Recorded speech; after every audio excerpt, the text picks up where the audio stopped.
بسم اللہ الرحمن الرحیم کہ سب سے پہلے قرآن مجید کی جو یہ پہلی آیت اس سورے کی میں نے آپ حضرات کی خدمت میں پڑھی، اور اسی کی تشریح میں 2-3 دن گزر گئے ہیں کہ تمام تعریفیں اس اللہ کے لیے ہیں کہ جس نے قرآن کو نازل کیا اپنے عبد کے اوپر۔ تو ایک دن تشریح رہی الحمدللہ کی، اور دوسرے دن تشریح رہی عبد کی، اور تیسرے دن میں نے وہ روایات آپ کو بتائیں کہ جو روایات اس سورے کی اہمیت کے بارے میں نازل ہوئی ہیں۔ کچھ آیات میں کل بیان کر چکا ہوں، جن میں سے ایک آیت یہ ہے کہ من قرأ 10 آیات من سورۃ الکہف حفظا لم تضرہ فتنۃ الدجال، کہ جو انسان سورہ کہف کی 10 آیات کو حفظ کر لے، اور میں نے کل آپ کو حفظ کرنے کے لیے کہا بھی تھا کہ جو انسان اس سورے کی 10 آیات کو حفظ کر لے تو نبی نے فرمایا کہ وہ دجال کے فتنے سے محروم ہوتا ہے، یعنی پھر اس کو دجال بہکا نہیں پاتا ہے اگر کوئی اس کی 10 آیات کو حفظ کر لے۔ اس کے بعد دوسری روایت یہ تھی من قرأ فہو معصوم 8 ایام، جو انسان سورہ کہف کی تلاوت کرے، سورہ کہف کو پڑھے، تو وہ 8 دن تک عذاب الہی سے اور گناہوں سے محفوظ رہتا ہے۔ یعنی ایک جمعے سے لے کے دوسرے جمعے تک کا جو پیریڈ ہے، اس پیریڈ میں انسان گناہوں سے محفوظ رہتا ہے۔ اسی لیے نبی نے فرمایا کہ اس سورے کا نام سورہ حائلہ بھی ہے، یہ اسے یاد رکھیے گا۔ اس سورے کا نام سورہ حائلہ، حائلہ یعنی مانعہ، مانعہ یعنی سپر، کہ یہ سورہ سپر ہے انسان کے درمیان اور جہنم کے درمیان۔ ایک طرف جہنم ہوگا، ایک طرف انسان ہوگا، بیچ میں آ جائے گا یہ سورہ اگر آپ نے اس کی قراءت کی ہے۔ مومن کو جہنم تک نہیں پہنچنے دے گا اور جہنم کی آگ کو انسان تک نہیں پہنچنے دے گا، تو یہ بھی ایک اس کا شرف ہے۔ تیسری حدیث پیغمبر اکرم کی، اور یہ حدیث وہ ہے کہ جو حدیث موجود ہے مجموع البیان میں۔ مجموع البیان قرآن مجید کی وہ تفسیر کی کتاب ہے کہ جو مذہب شیعت میں بڑی مشہور تفسیر ہے، اور اس کے عالم بڑے مشہور عالم ہیں، علامہ طبرسی، کہ جن کی کافی کتابیں اور بھی ہیں، لیکن مجموع البیان میں بحث ہے باعتبار گرامر بھی، باعتبار زیر زبر بھی، باعتبار روایت بھی، یعنی اس میں اس طریقے کی گفتگو ہے کہ پہلے آپریشن کیا گیا ہے ایک ایک لفظ کا، اس لفظ پہ زیر ہے یا زبر ہے، پیش ہے کیا نہیں ہے، اسی طرح روایات معصوم کی بیان کی گئی ہیں اس میں۔ اور اس کتاب کے مؤلف کی عظمت کے لیے یہی کہہ دینا کافی ہے کہ یہ کتاب جو تفسیر کی ہے یہ منتی کتاب ہے۔ توجہ چاہتا ہوں، منتی کتاب ہے یہ، یعنی اس کے بارے میں پہلے نظر کی ہے بعد میں لکھی گئی ہے، ایسے نہیں لکھ دی اس کے مصنف نے، بلکہ اس کو لکھا، اور اس تفسیر کے پہلی جو جلد ہے اس میں یہ روایت موجود ہے، یعنی یہ واقعہ موجود ہے، اور یہ واقعہ علماء نے بیان کیا ہے ان کی ہسٹری میں۔ ہسٹری کیا ہے وہ سن لیجئے، ایک صلوات پڑھیں محمد علی محمد پر۔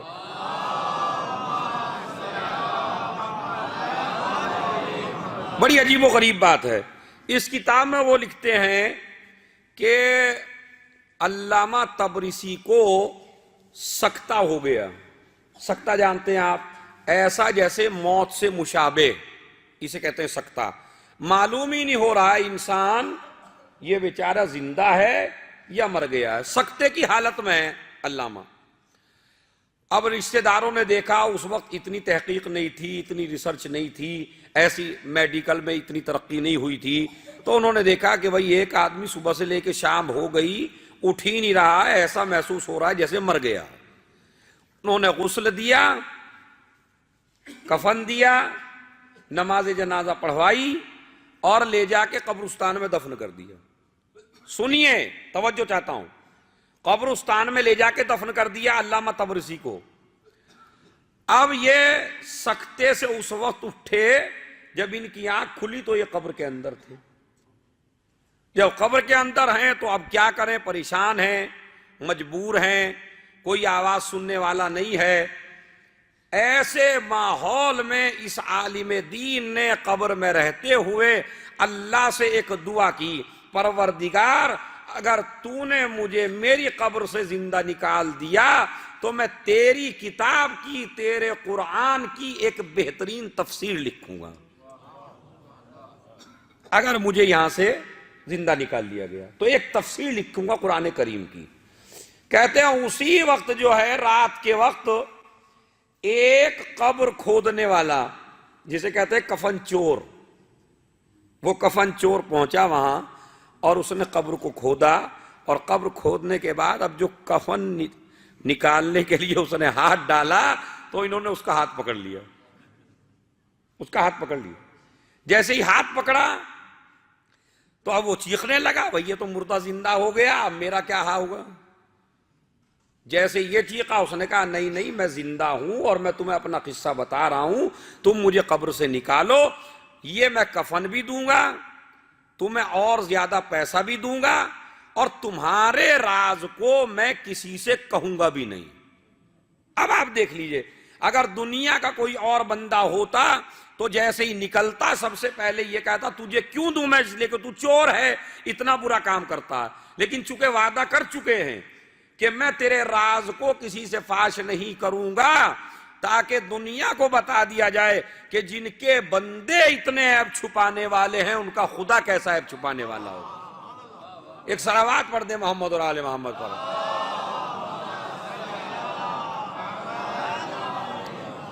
پھر ایک صلوات پڑھ دیں محمد اور آل محمد پر۔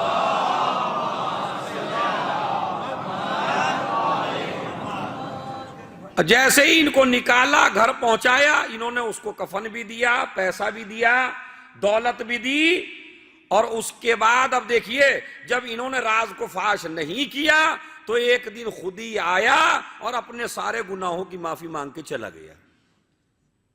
میں اللہ سے معافی مانگ لوں گا، آج کے بعد میں یہ کام نہیں کروں گا۔ جب یہ آ گئے تو انہوں نے پھر اپنی نظر کو پورا کیا۔ میرے کہنے کی جو واقعہ میں نے سنا تاکہ اس عالم کی عظمت اور اس کتاب کی عظمت اور پھر سورہ کہف کے بارے میں جو انہوں نے حدیث لکھی اس کی عظمت کے بارے میں آپ کو علم ہونا چاہیے۔ تو یہ لکھتے ہیں کہ بعد میں انہوں نے یہ کتاب لکھی تفسیر کی جس کا نام رکھا مجمع البیان۔ یہ مجمع البیان وہ تفسیر ہے جس کی منت مانی تھی قبر میں۔